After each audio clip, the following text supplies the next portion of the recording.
जी,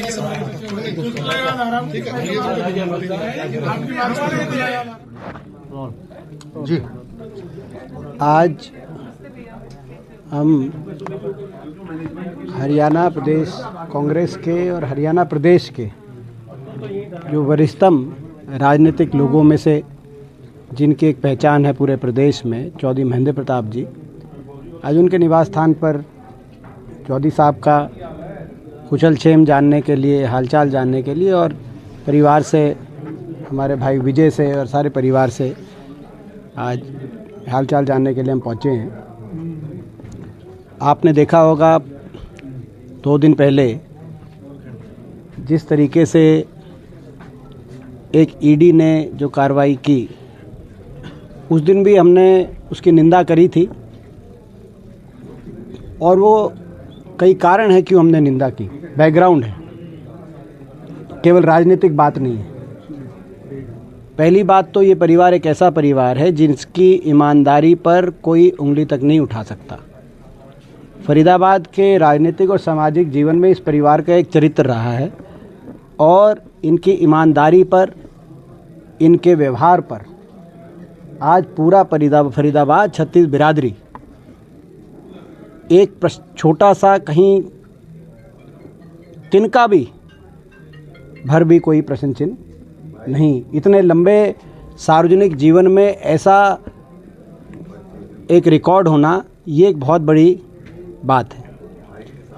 दूसरी बात, जहाँ तक जांच एजेंसियों के कार्यशैली की बात है, पिछले 12 वर्ष में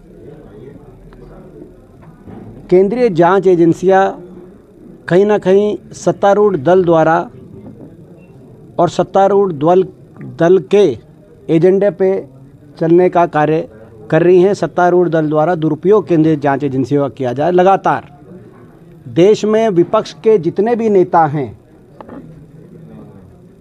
जो भी विपक्ष की मजबूत आवाज़ है, प्रखर आवाज़ है, सभी पर जांच एजेंसियों ने इसी प्रकार की कार्रवाई की। श्रीमती सोनिया गांधी जी से लेकर मल्लिकार्जुन जी खड़गे तक,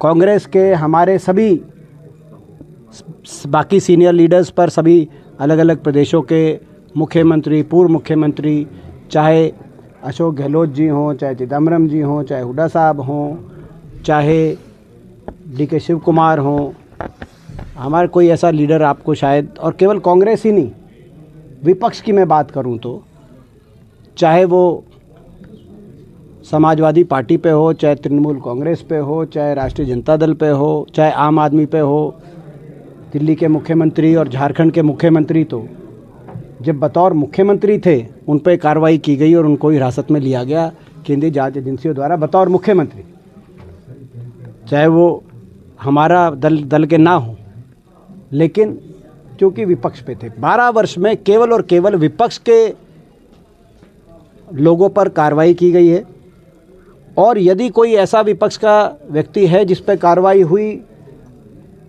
और उसने उसके बाद भाजपा से हाथ मिलाया तो कार्रवाई वहीं रोक दी गई। जिसके उदाहरण अजीत पवार, जिसके उदाहरण मुकुल रॉय पश्चिम बंगाल में, जिसके उदाहरण नारायण राणे महाराष्ट्र में, तो आपको तमाम ऐसे उदाहरण दिखाई देते हैं। जिसके हमारे प्रदेश में भी उदाहरण, हरियाणा प्रदेश में आप देख रहे हैं, आदमपुर उपचुनाव से पहले क्या मुकदमे चल रहे थे और उसके बाद जिन व्यक्ति का मैं नाम ले रहा हूं उन पे मुकदमे आप देख रहे हैं उनका क्या हुआ। आप देख रहे हैं कि इनेलो के भी एक नेता थे, उन पे DA का मुकदमा चल रहा था, लेकिन क्योंकि वो पर्दे के पीछे हाथ मिला के चल रहे हैं बीजेपी से, तो ऐसे अधिक संपत्ति के उनके मुकदमे क्या हो। तो ये देश में एक खेल चल रहा है और प्रजातंत्र को कमज़ोर करने का कार्य चल रहा है। सब जानते हैं, यहाँ तक फरीदाबाद की बात है, फरीदाबाद में सब ये भी जानते हैं कि किसकी क्या पृष्ठभूमि है और इस परिवार की कैसी छवि है, और सब ये भी जानते हैं, मैं नाम नहीं लूँगा, कि सत्तारूढ़ दल में बैठे लोग फरीदाबाद में किस तरीके से बुरी तरह भ्रष्टाचार में लिप्त हैं।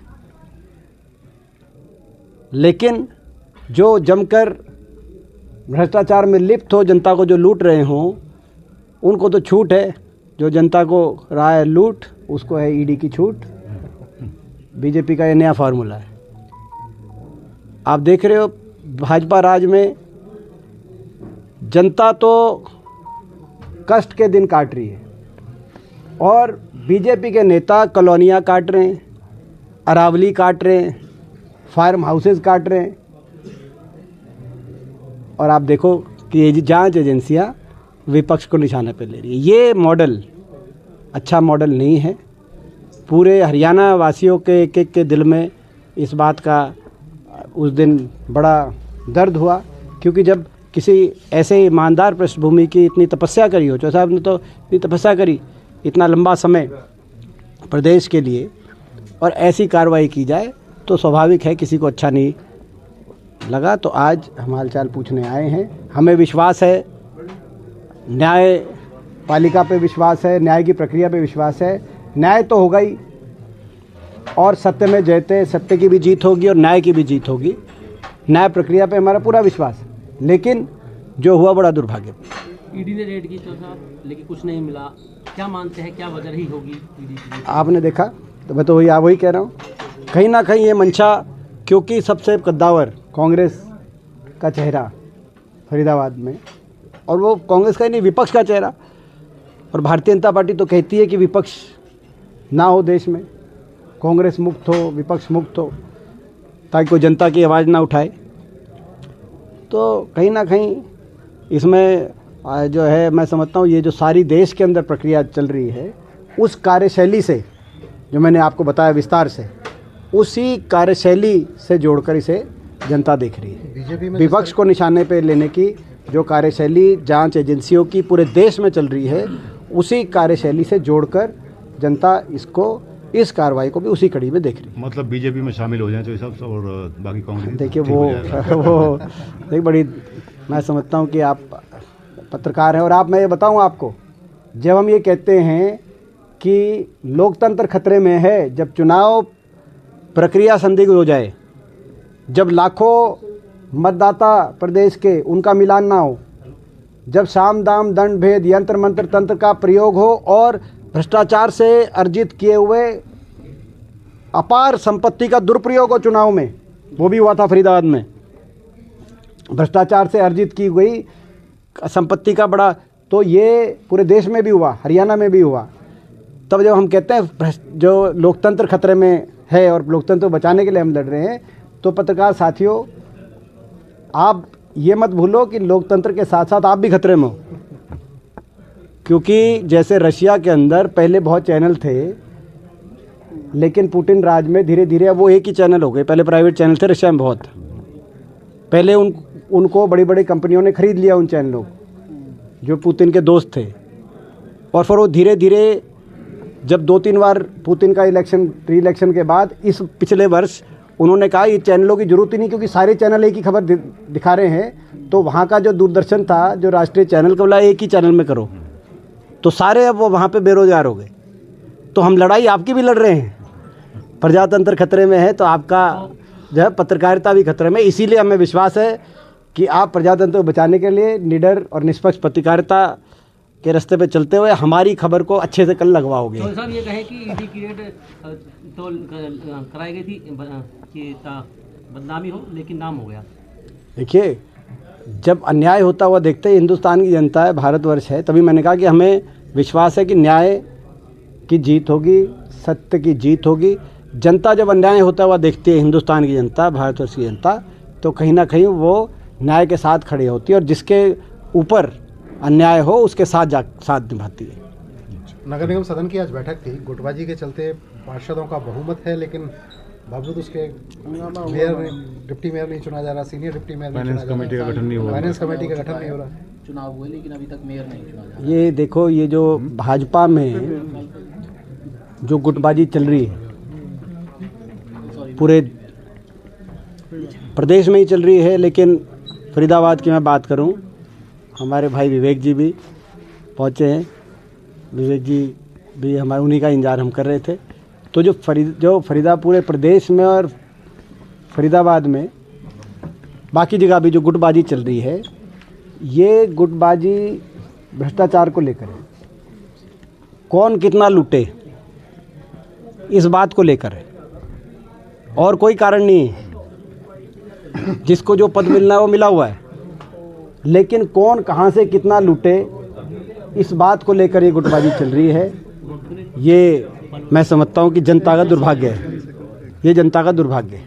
पलवल रैली में भी पलवल रैली भी भाई मैं क्या क्या एक एक उदाहरण आपको क्या बताएं, आपको खुद देख रहे हो, कभी 2-2 घंटे में उद्घाटन हो रहे हैं। वो क्या था उद्घाटन, लाइब्रेरी का एक उससे वो अपना सुनो, विपुल गोयल जी सुरेंद्र नागर आगे कर रहे हैं, लोकसभा में हमारे साथी हैं, मेरे अच्छे साथी हैं। उसके बाद किशन पाल जी कर रहे हैं, अब किशन पाल जी रैलियाँ कर रहे हैं पलवल में। मैं जनता का क्या, जैसे मैंने कहा कि जनता तो कष्ट का जीवन काट रही है। भाजपा में सत्ता में बैठे लोग कहीं कॉलोनियाँ काट रहे हैं, कहीं अरावली काट रहे हैं, कहीं आपस में एक दूसरे को काट रहे हैं, कहीं फीता काट रहे हैं लाइब्रेरी का आगे पीछे, मगर जनता के मुद्दों पे कोई ध्यान नहीं। पलवल में जिस तरीके से रैली हुई थी तो कहीं ना कहीं गौरव गौतम है मंत्री, उनका भी फोटो गायब रहा, और जिला अध्यक्ष है उनकी भी फोटो गायब। स्थानीय विधायक को नहीं बनाया जा रहा। चौधरी साहब, सिंपल सी बात है, अब तक कांग्रेस की फूटबाजी पर ये चुटकियां लेते थे, आजकल जिस तरीके के हालात फरीदाबाद के चल रहे हैं, क्या कहेंगे इसको लेकर के? ये कांग्रेस की आपने बात कही कि फूटबाजी, बीजेपी की है लूटबाजी।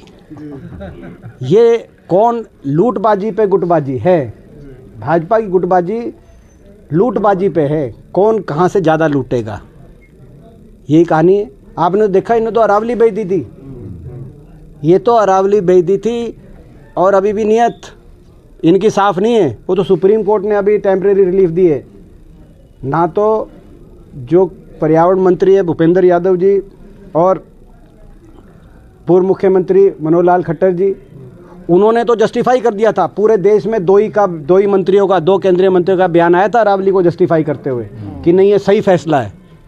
बाकी किसी ने कहा नहीं था, क्योंकि गलत फैसला था, जनता को पता था, हर आम आदमी को पता था। लेकिन इन 2 मंत्रियों को आया कि बड़ा अच्छा फैसला, हम स्वागत करते हैं। तो आप समझ सकते हो वो क्यों स्वागत कर रहे थे। एक आखिरी सवाल है मेरा, जिस तरीके से सद्भावना यात्रा चल रही है बृजेंद्र सिंह जी की, और लगातार जिस तरीके से गाँव जा रहे, क्या लगता है कि भाजपा को कांग्रेस को मजबूत करने की कोशिश जो अब चल रही है प्रदेश के अंदर? देखिए सभी कांग्रेस जन, सभी कांग्रेस कार्यकर्ता अपने अपने तरीके से कांग्रेस पार्टी के लिए लगे हुए हैं। आप कब शामिल हो रहे हैं इस यात्रा में? देखिए मैंने जैसे कहा कि सभी कांग्रेस जन अपने अपने